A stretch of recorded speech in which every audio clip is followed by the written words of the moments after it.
பிரேமலு. இது வரைக்கும் வந்து ஒரு 100 ஆடிஷனுக்கு மேல வந்து எனக்கு ரிப்ளே வந்தது இல்லை. ஃபர்ஸ்ட் டைம் வந்து வேற ஒரு இண்டஸ்ட்ரியில இருந்து நம்ம ரெசியூம் வச்சு ஒரு ரெசியூம் வந்து சேர்ந்துருச்சுன்னு ஒருத்தவங்க சொல்றாங்க. நம்ம டூ அனௌன்ஸ்மெண்ட் விட்ட உடனே வந்து என்கிட்ட கமெண்ட்ஸ்ல கேட்டாங்க, நீங்க இருப்பீங்களான்ட்டு. நம்மளுக்கு இதை எனக்கே அப்பதான் தெரியும். ஆக்சுவலா அந்த ஜிகர்தண்டா படத்துல கிளைமேக்ஸ்ல பாபி சிங் தியேட்டர் திறந்துட்டு போனா எல்லாம் சேர் பண்ணுவாங்கல்ல, ஒரு மாதிரி ஒரு எமோஷனலா இருப்பாங்க. ஸோ அந்த ஃபீல் தான் எனக்கு. பிரேமலு ரிலீஸ் ஆகிறதுக்கு 2 வாரத்துக்கு முன்னாடி சைரன் ரிலீஸ்.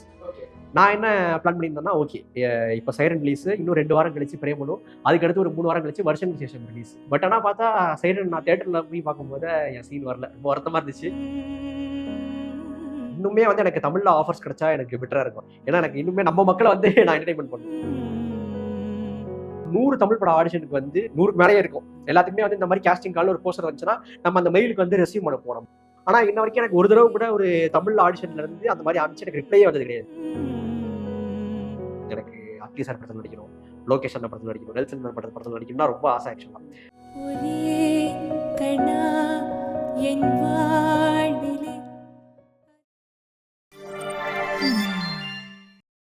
வணக்கம் மக்கள், திஸ் இஸ் விஜய் பிரணாஷ். நீங்க பார்த்துட்டு இருக்கிறது டேக் ஒன் தமிழ். இன்னைக்கு என் கூட இருக்கிற ஸ்பெஷல் கெஸ்ட் யாரு அப்படின்னா, ஆக்டர் ராஜகணேஷ் அவர்கள் தான் இருக்காங்க. அவர் கூட நிறைய விஷயங்கள் அவரோட கெரியர் பத்தியும் அவரோட ஜேர்னி பத்தியும் பேச போறோம். வாங்க பேசலாம். வணக்கம் ப்ரோ. வணக்கம், நல்லா இருக்கீங்களா? நல்லா இருக்கேன். உங்களை சந்திச்சதுல எனக்கும் எங்க டீமுக்கும் ரொம்ப ரொம்ப சந்தோஷம்.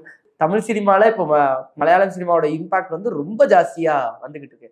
அதுவும் ரீசெண்ட் டைம்ஸ்ல பெரிய இம்பாக்ட் கிரியேட் பண்ணது பிரேமலு. அதுலயும் நீங்க ஒரு ரோல் பண்ணிருந்தீங்க. அதுவும் பார்க்கறதுக்கு ரொம்ப சந்தோஷமா இருந்தது. அந்த படம் பத்தி சொல்லுங்க. பிரேமலு வந்து ஆக்சுவலா ஹிருதயம் முடிச்சு உடனே வந்து அந்த டேரக்டர் கூப்பிட்டுருந்தேன், இந்த மாதிரி கேரக்டர் இருக்கு அப்படின்னு சொல்லியிருந்தாரு.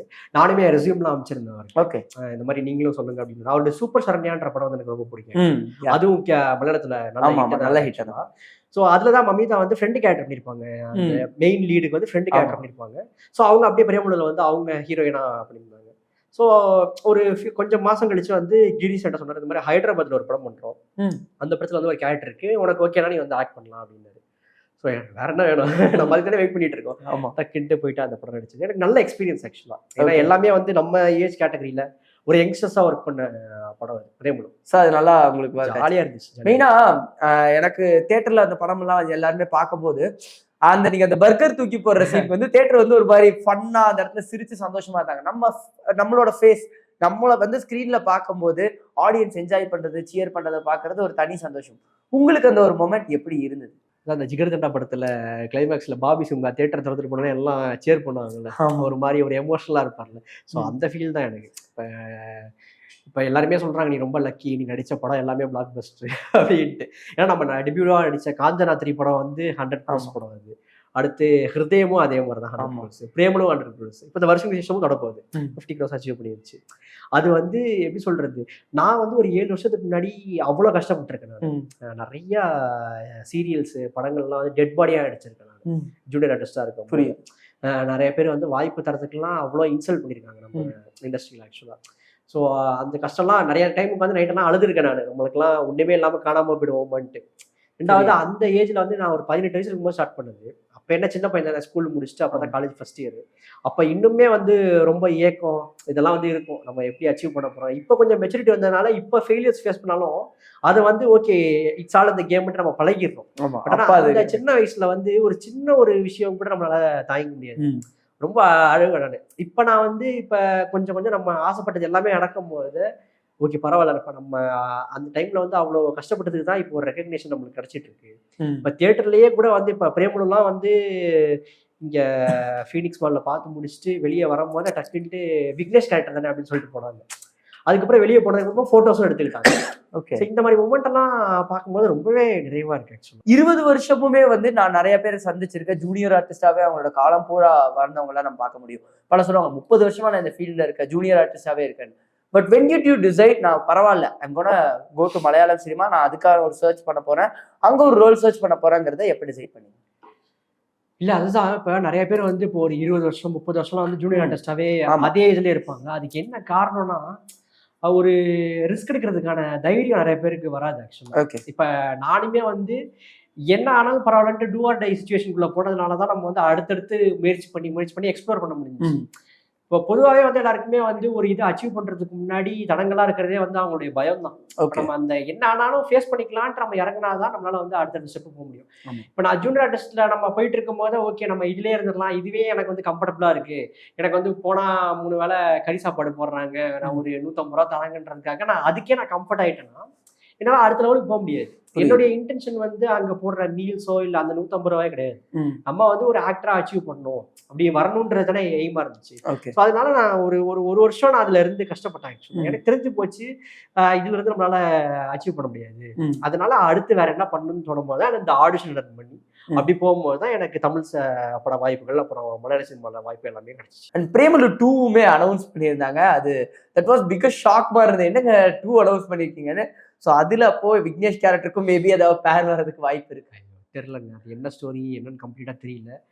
ரெண்டாவது இப்ப நிறைய பேருக்கு அந்த 2 அனௌன்ஸ்மெண்ட் விட்ட உடனே வந்து என்கிட்ட கமெண்ட்ஸ்ல கேட்டாங்க நீங்க இருப்பீங்களா இருப்பீங்களான்ட்டு. நம்மளுக்கு இதை எனக்கே அப்பதான் தெரியும் ஆக்சுவலா பிரேமலு 2 வருதுன்றது.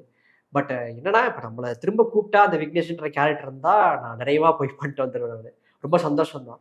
இல்லைனாலும் நோ ப்ராப்ளம். ஏன்னா இப்ப அந்த கதைக்கு தேவைப்பட்டதை நம்ம வைக்க முடியும். இப்ப நம்ம வந்து போன் பண்ணி அந்த கேரக்டர் இருக்கா இல்லையான்னு நம்ம டிஸ்டர்ப் பண்ண முடியாது. ஆமா, இப்ப சப்போஸ் அந்த கேரக்டர் இருக்கு, அந்த ரீனோ ஆஃபீஸ் போர்ஷன் திரும்ப இருக்குன்னா மைட் பி நம்மளை கூப்பிடலாம். கூப்பிட்டா நம்ம போய் பண்ணிட்டு திரும்ப இதே மாதிரி ஒரு இது எல்லாரையுமே என்ஜாய் பண்ற அளவுக்கு ஒரு பெர்ஃபார்மன்ஸ் கொடுக்க முடியும். கண்டிப்பா. இல்லைனாலும் நம்ம நெக்ஸ்ட் ஃபிலிம்க்கு மூவ் ஆகிறதுதான் கரெக்ட். பட் இன்ன வரைக்குமே எனக்குமே தெரியல என்ன ஸ்டோரி பண்றாங்க, எப்படி அந்த பழைய கேரக்டர்ஸ்லாம் இருக்கா அப்படின்றது எனக்கு சுத்தமா ஒண்ணுமே தெரியல. வருஷங்களுக்கு சேஷம் வாஸ் மோஸ்ட் எக்ஸ்பெக்டட் இன் தமிழ் 2. அந்த படத்துக்கு உங்களுக்கு அந்த கால் வரும்போதும் சரி, இல்ல அவர் உங்களை கூப்பிட்டு இந்த படத்துல நீ இருக்குன்னு சொல்லும்போது ஹவு டிட் யூ ஃபீல்? ரொம்ப சந்தோஷமா இருக்கு ஆக்சுவலா. ஏன்னா ஹிருதயம்க்கு அப்புறமா அவங்க பண்ற வினிதனை டைரக்ட் பண்ற 2வது மலையாள படம் ஹிருதயம்க்கு அப்புறமா வருஷங்களுக்கு சேஷம். நான் இது வரைக்கும் பார்த்ததுலயே ரொம்ப தங்கமான ஒரு கேரக்டர் அவர் ஆக்சுவலா. ஏன்னா இப்ப நம்ம எப்படி சொல்றது, ஒரு டைரக்டர்லாம் ஆர்டிஸ்ட் திட்டுவாங்க இந்த மாதிரிலாம் கொஞ்சம் பார்த்து. ஆனா அவர் எப்படின்னா எல்லா ஆர்டிஸ்டுமே அவ்வளோ ரெஸ்பெக்ட் பண்ணி, அவரை விட ஒரு 15 வயசு சின்ன பையனா இருந்தாலும் சரி, இப்ப என்னை சொல்றேன் நானு, இப்ப என்னை விட அவர் நல்ல ஒரு ஏஜான அண்ணன் தான். இப்ப அவர் வந்து எல்லாரையுமே வந்து அவ்வளோ ரெஸ்பெக்ட்ஃபுல்லா ஒவ்வொரு இதையும் எக்ஸ்பிளைன் பண்ணி அவ்வளோ தடவி கொடுத்து வேலை வாங்குவார் அவர். வருஷங்களுக்கு சேஷம் மீடியா ஷோ வந்து கேரளா நடந்துச்சு. ஸோ ஒரு மாலில் சினிபாலிஸ்ட் நடத்துனாங்க. பட் ஆனால் ஷோலாம் முடிச்சுட்டு எல்லாம் ப்ரெஸ்ட்டை பேசிகிட்டு இருந்தாங்க, எல்லா கொஷின்ஸ்க்குலாம் ஆன்சர் சொல்லிட்டு இருந்தாங்க. நானும் போய் நின்றுட்டு இருந்தேன், டீம் தானேன்ட்டு நின்றுட்டு இருந்தோம். பட் அவர் வந்து என்னைய இன்ட்ரடியூஸ் பண்ணும்போதே வந்து இப்போ எல்லா மலையாள படத்துலையும் தமிழ் கேரக்டர்ஸ் பண்ணிட்டு இருக்கேன், ராஜகணேஷ் வந்தருக்கு இருக்கான் இங்கே அப்படின்ட்டு இன்ட்ரடியூஸ் பண்ணும்போது எனக்கு செம்ம ஷாக்கிங்காக இருந்துச்சு. ஏன்னா இந்த மாதிரி நான் இதுக்கு முன்னாடி தமிழ்லையோ இல்லை எங்கேயுமே வந்து ஒரு அங்கீகாரம் கொடுக்கணும்ல, அதுவும் டேரக்டர் வாயாலே இதை சொல்றது வந்து ரொம்பவே ஒரு சந்தோஷமான விஷயம் இருந்துச்சு. ஸோ அதனால தான் வந்து அவர் படத்துல எல்லாருமே வந்து நல்லா பெர்ஃபார்ம் பண்றது நல்லா தெரியும் ஆக்சுவலா. இப்போ ஒரு ஆர்டிஸ்ட் நம்ம ஒரு படத்துல போய் நடிக்கும் போது ஒரு மாதிரி பதற்றமாவோ ஒரு பயத்துல இருந்தாங்கன்னா ஒழுங்கா அந்த பர்ஃபார்மன்ஸ் வராது. ஆமா, இவர் என்ன வேணும்ன்றத அழகா ஒரு கம்ஃபர்ட் ஜோன்ல சொல்லி கொடுத்து வேலை வாங்குறதுனால தான் நல்லா வந்துட்டு இருக்கு. அந்த டைப்ல எனக்கு எப்படி சொல்றது, நான் வந்து அவர் 2 படத்துல நடிச்சதை நான் ரொம்ப பாக்கியமா ஃபீல் பண்றேன் ஆக்சுவலா. தமிழ் டைரக்டர்ஸ் மேல இல்லாம தமிழ் ஆடியன்ஸ்க்கு வந்து வினீத் ஸ்ரீனிவாசன் மேல ஒரு பெரிய அபிப்பிராயம் இருக்கு. அவர் படங்கள் வரும்போது இவர் படம் வருதுப்பா அப்படின்னு சொல்ற அளவுக்கு ஒரு முகம் தெரிந்த மனிதரா மாறிட்டார். ஆக்சுவலி அவர் கூட உங்களுக்கு அந்த கான்டாக்ட் எப்படி வந்தது? ஹிருதயம் படத்தோட சான்ஸ் ஃபர்ஸ்ட் எப்படி உங்களுக்கு வந்து? 100 தமிழ் பட ஆடிஷனுக்கு வந்து 100க்கு மேலேயே இருக்கும். எல்லாத்துக்குமே வந்து இந்த மாதிரி கேஸ்டிங் கால்ல ஒரு போஸ்டர் வந்துச்சுன்னா நம்ம அந்த மெயிலுக்கு வந்து ரெஸ்யூம் அனுப்புவோம். நம்ம ரெஸ்யூமே எல்லாமே நம்ம பண்ண ஒரு அனுப்புவோம். ஆனா இன்ன வரைக்கும் எனக்கு ஒரு தடவை கூட ஒரு தமிழ் ஆடிஷன்ல இருந்து அந்த மாதிரி அனுப்பிச்சு எனக்கு ரிப்ளையே வந்தது கிடையாது. அதாவது இந்த மாதிரி மெயில் வந்திருக்குன்னு கூட ஒரு ரிப்ளை எனக்கு வந்தது கிடையாது. ஆனா ஃபர்ஸ்ட் டைம் வந்து ஒரு மலையாளத்துக்கு சரி அனுப்பிச்சு பார்க்கலாமே அப்படின்ட்டு நான் வந்து செல்ஃப் இன்ட்ரோடக்ஷன் வீடியோ கேட்டிருந்தாங்க ஃபர்ஸ்ட் டைம். எனக்கு அதுதான் முதல் தடவை ஒரு ஆடிஷன் ப்ரொடக்ஷன் வந்து இது மாதிரி செல்ஃப் இன்ட்ரோடக்ஷன் வீடியோ பண்ணி அனுப்பணும்னு கேட்டது.